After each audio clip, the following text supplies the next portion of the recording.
JeNae Goodrich was adopted into her own family as a child. Growing up surrounded by adopted siblings helped prepare her for a life of social work. But she couldn't have predicted that she would have gotten involved with one of the toughest, most stressful, and even controversial sides of adoption. Find out more about JeNae and the work she does, this time on Adoption Uncovered.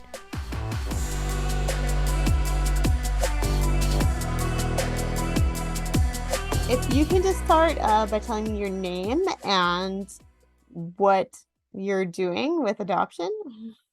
Yes. So my name is JeNae Goodrich. I'm a licensed clinical social worker with Wasatch International Adoptions. They're located in Utah. And we have two programs underneath that agency where we do second adoptions. So we help children who've been previously adopted. Most of them have been through foster care or internationally, but we do get some domestic adoptions as well.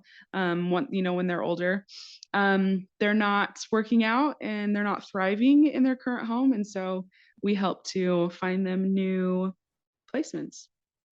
So. Well, yeah, that sounds fascinating. I'd love to know, what got you interested in working with this type of adoption? I was adopted myself. I've got 5 adopted siblings as well. So I've got a very colorful family, and adoption was something that was always near and dear to my heart growing up. And I worked at an adoption agency in Texas and then here in Utah. So I've just always loved adoption. And originally, so we have a program within Wasatch, one of the programs, it's called Second Chance Adoptions. And it's been going strong for a long time, like 13 plus years or so. And so we just recently started the KidTeen program, which is what I run. And that is for older kids, because we knew that the older kids needed help too. And the Second Chance program either wasn't successful or wasn't able to really reach that age range. And so I honestly think it's been so helpful, like having the two programs split up, because we'll get families in the KidTeen program that want to adopt teenagers and older kids and things like that. So when I started working for Wasatch a few years ago, I didn't really know about this program a whole lot. But when I heard that they needed some help with Second Chance, so I help with their intakes as a social worker. And then when Anne decided she wanted to retire, one of my coworkers, my boss was talking to me about the position, and it just felt right. And so now I'm super passionate about it and doing everything I can to help these kids. Relationships of all kinds are hard. Some of those relationships end. That is never an easy decision or without consequences. JeNae is there if adoptive families find they need to look into the option of finding another home for their child. So like I said, Second Chance has been going strong for a very long time. So they're pretty well known within the adoption community. And so we get a lot of referrals and things from word of mouth. I think the last few families that just applied to the program were all friends of former families that were in the program. So either they knew someone that had adopted from the program or placed from the program. We get a lot of interest because we've got Facebook groups, and Wasatch International Adoptions we have their website. And so we'll get a lot of families that are just interested in adoption in general, and they're doing their research. And so they stumble across our page. Reactive attachment disorder is something many adoptive families have to learn about as they train to receive a child. This intense disorder can be present in children who have experienced trauma and a lack of attachment with caregivers in their young childhood. When they do arrive in a new house with more supportive parents, the effects of that initial trauma can remain and present with a lack of attachment and other extreme, unpredictable behaviors. While the disorder is well established, Treatment for these children is very individual and sometimes very elusive. So do you find like consistencies with the kids you see? Like do a lot of them have reactive attachment disorder or other conditions like that? Yeah, I think a lot of our kids have reactive attachment disorder, um, or at least symptoms of it. Um, because, in some states there you'll have therapists that aren't wanting to diagnose that, or, this and that. So I do think that we get a lot of kids that have those types of symptoms. I really think that they all have some sort of trouble with bonding with some sort of individual in the home. Most of the time, it's the mother for some reason. I don't know why moms kind of get the brunt of that, if you will. But then these kids may be doing well in school, or right, they're really social and they're able to make friends, or they're a completely different person outside of their house, and the family is just, I don't understand, like, how you're talking about a completely different person, at home he or she is like this, and it is just so hard. And so I think almost all of the kids have some sort of issue with bonding. There's some sort of strained relationship.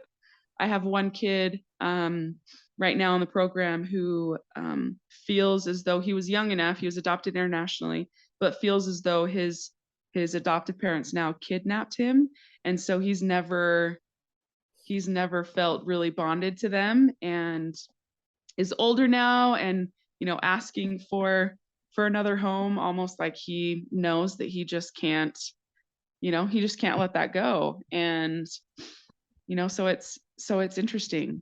It's really interesting. Yeah, especially if you can talk to these kids about, I mean, they're not little kids, right? They have Yeah. a say in this. They have a Yeah, especially so in the KidTeen program.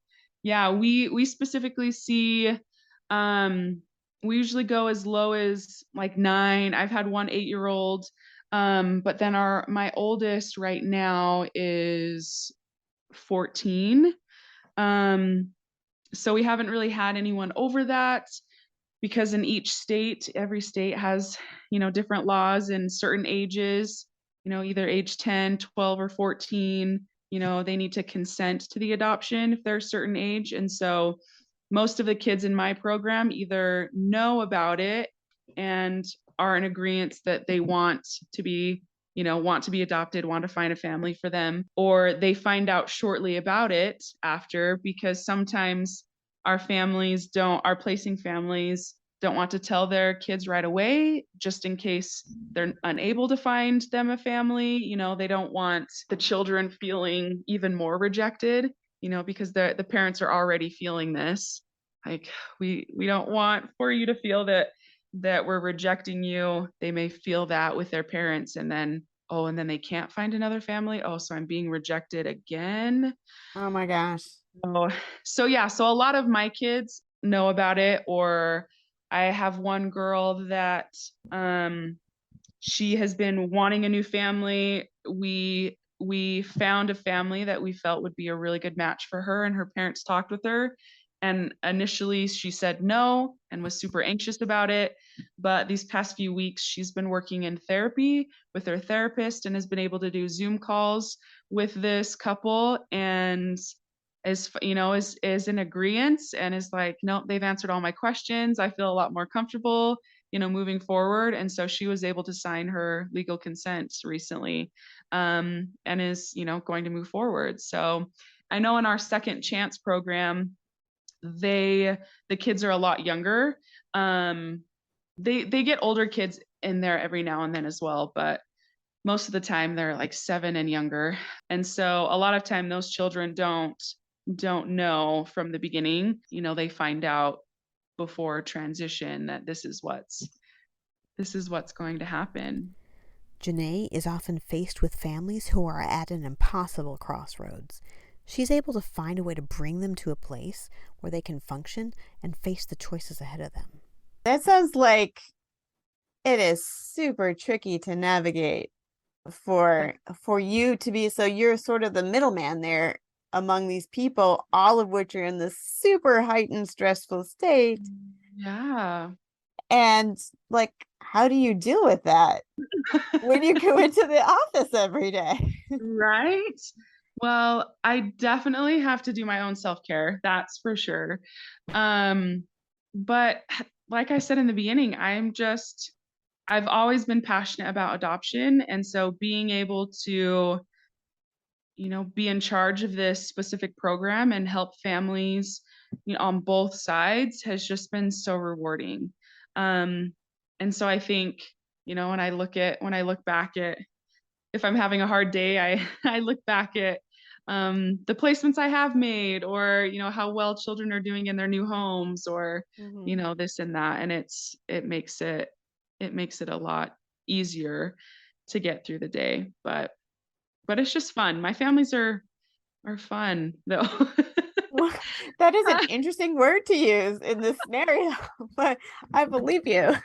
It is an interest, yes, and maybe that wasn't the right word to use. I'm a very open person, and it takes a lot to really irritate me or set me off or things like that. And so I think I've helped these families just to feel more comfortable around the situation. Right. And so, it is a difficult thing. And, we may start off the call where one of them's crying, but then by the end of it, we may be laughing and connecting. And so I guess that's what that's what I mean. I don't mean to make it sound like, make the situation seem less than it is, but I mean, it makes it sounds like what you're able to do is take something that's like overwhelming and bring it down to, okay, this is where we are.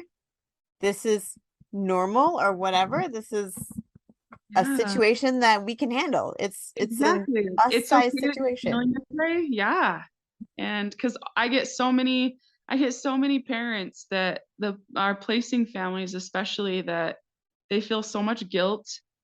They feel so much shame, right? Like, I wasn't enough as a parent, or why couldn't they have connected with us instead of this new family? Because maybe their child's doing well in their new family and whatnot. And so it really takes a toll on the families and their communities, especially these communities that they've never seen the child in this quote unquote negative light, right? They out and about, they're like perfect angels and super helpful and charming, and then they hear that, wait, he's in residential treatment, or you placed your child for adoption. What? Like, we've had families that other family members have disowned them or not wanted to talk with them because of the decision that they made. Like, adoption should be a forever thing. And yes, we believe that as well, but there are these cases where that just doesn't happen. And so we're just here to support them. And it's just hard. Sometimes the families don't have the type of support that they need when they make a decision like this. Yeah, well, it sounds like what you're dealing with, what these kids are dealing with, is really confusing to the people around them. Is it so you're saying it's pretty typical for them to like look pretty normal in school and then come home and have really extreme behaviors? Yeah, I was talking to a mom today, and she was telling me that her child doesn't get along with her husband very well. It's kind of hit or miss waves with her. They go out and about, and he's a gem, super happy. No one would know. They come home, and he's glaring at dad, not talking to him, basically coexisting with him, right? There's all of this attachment that is not happening. So it's just interesting. That doesn't happen in every case, but we do see that a lot, that at home, the child is a completely different person than out in public. It takes a special family to adopt a child from this program. Sometimes that special quality is hard to put into words. JeNae has to have the instinct to find families who can fill this unique role. Do you find that you're able to be pretty successful with your placements so far? Yeah, Um, so far we've been really successful. It's KidTeen has only been going for 2 years, so it's still very new as far as our age group, but things have been going really well. I'm just thinking I've had a couple kids that just transitioned to their new home, and I've got two more that are going to transition soon, and um yeah, it's been really great. So far things have been have been going well. so another thing I was wondering, like, so these families that are taking these kids that didn't attach originally or whatever the situation was, do they need to have special training, or is there something unique about them? They have extra time on their hands, or Yeah, are they yeah, just families that yeah, come along? yeah.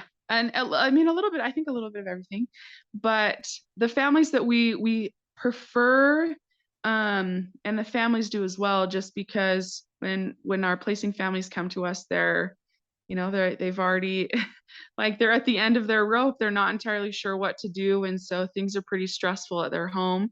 And so they're hoping to be able to find a placement better for their child quickly. And so we like to work with home study ready families, or families who have a home study that can be updated quickly. Now, that's not to say that we couldn't work with someone who doesn't have a home study, because I have had um, a couple families those families that were home study ready, and I presented, their profiles and their home studies to the families.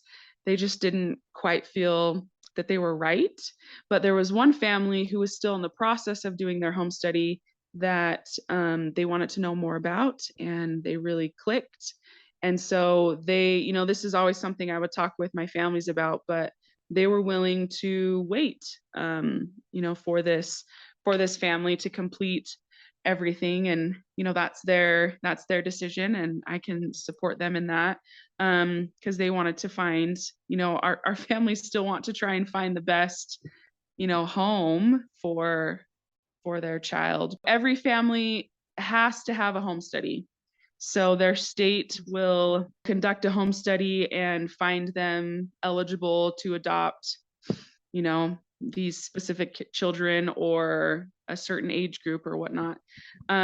So every family does training, because every home study agency requires training in that regard.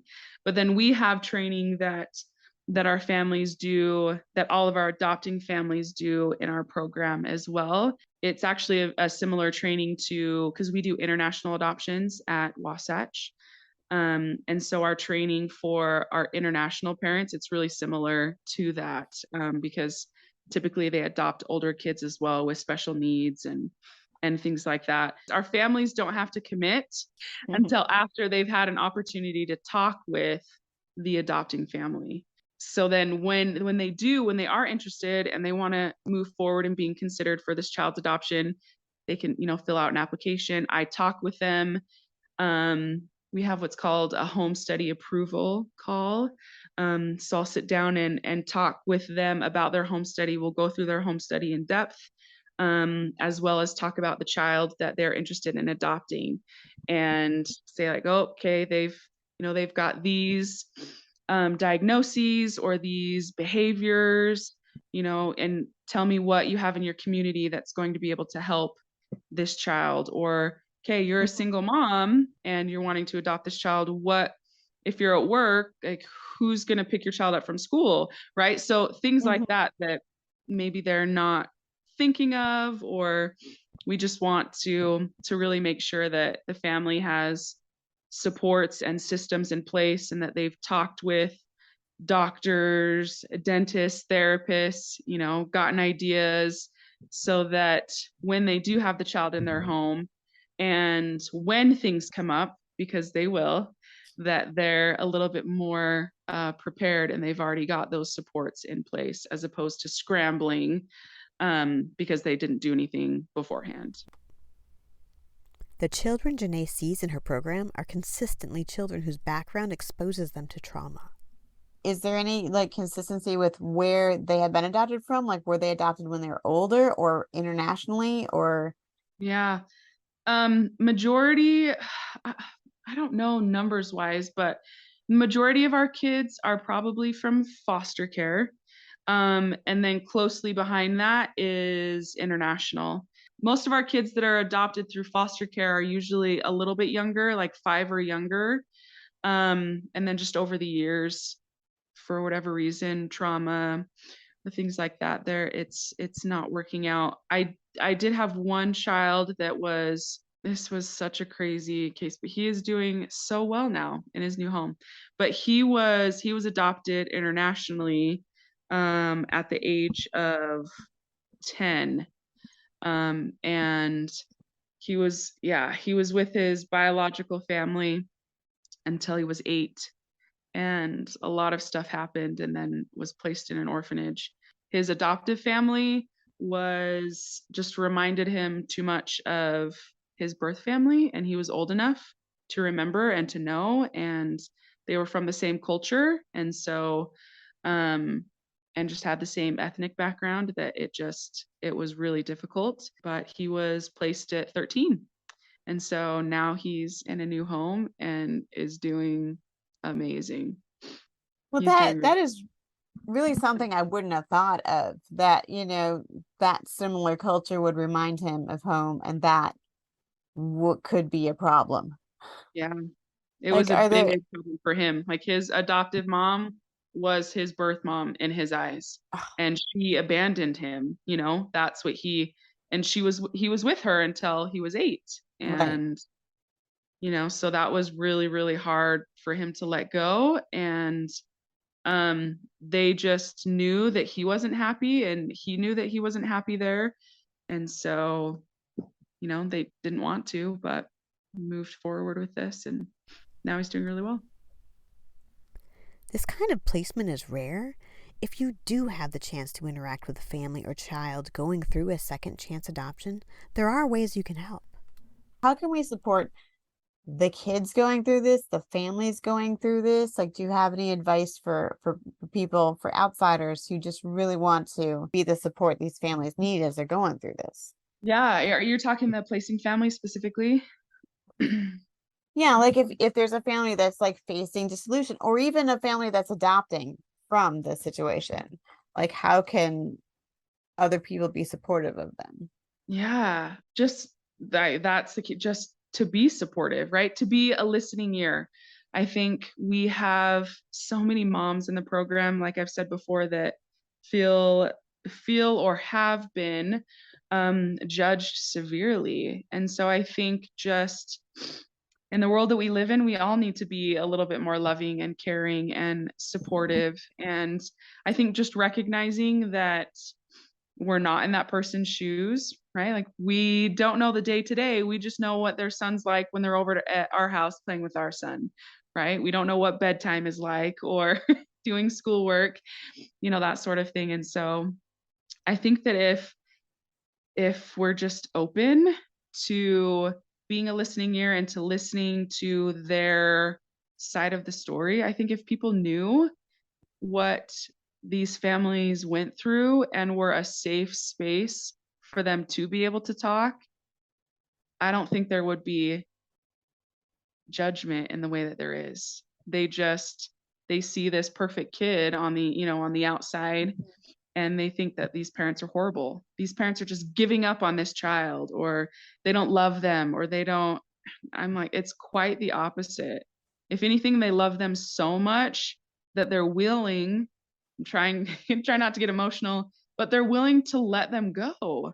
Like, this is their child that they adopted, and they expected it to be a forever thing. And for whatever reason, it's not working out that way. And so, just Yeah, listening and being open.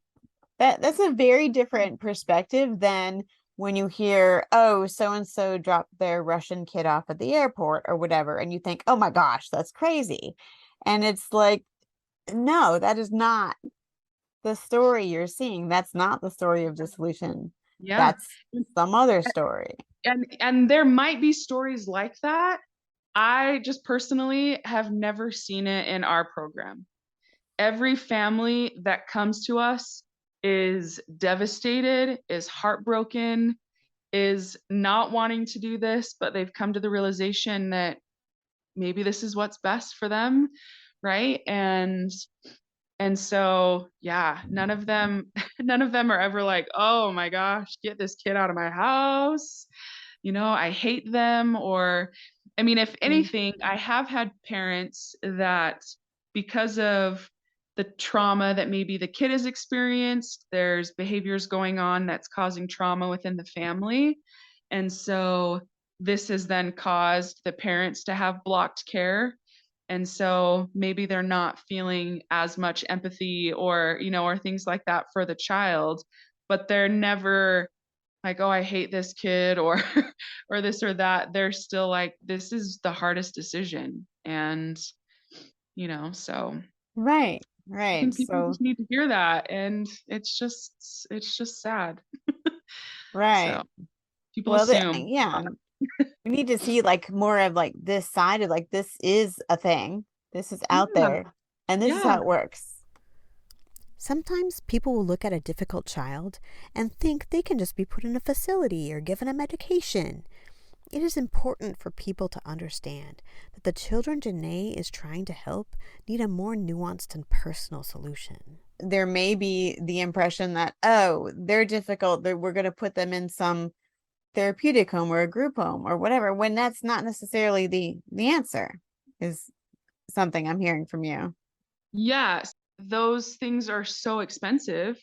And so if we've got, right, an 11-year-old in the program, the families, like we can't afford 7-8 years of residential until they're 18. That doesn't always work. We do have a few, I do have a couple kiddos that for whatever reason, they're not physically safe in their home. So either behaviors that they've experienced, trauma, that sort of thing. And so they're currently in group home respite care settings right now and are doing really well. And so we're trying to find families that can mirror what they're experiencing now, that sort of thing.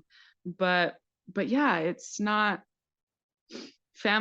these families would rather see their children in a different family than in an institution for the rest of their lives.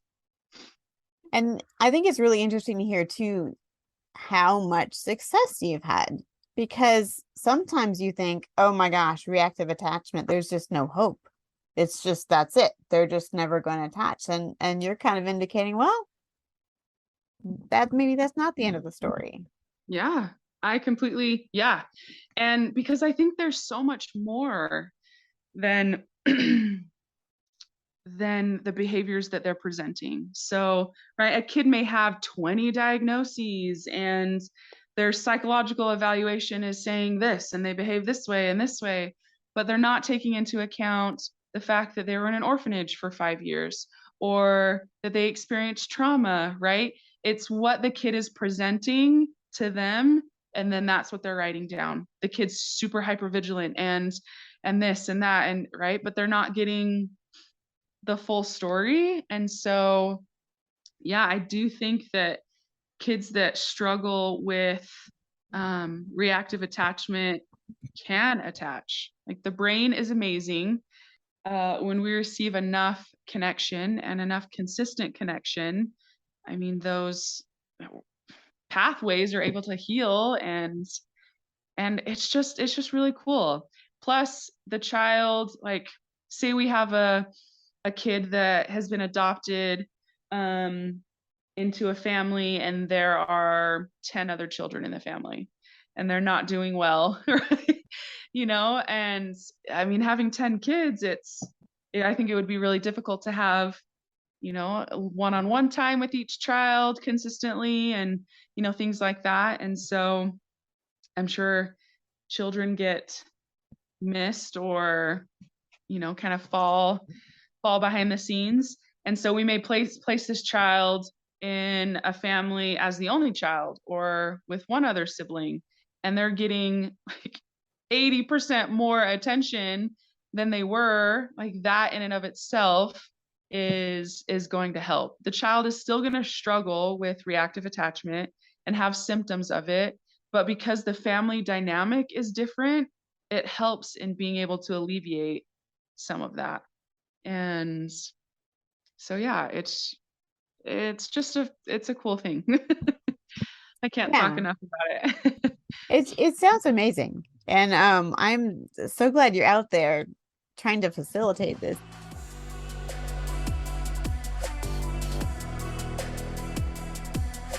When we see headlines about parents who give up on their adopted children in appalling ways, it's easy to get a simplistic view of children who have experienced extreme trauma and the adults trying to get them out of their lives. There are definitely parents who do extremely improper things with their adopted children. Then there are people like JeNae who are trying to put themselves into this difficult landscape and strive for better outcomes.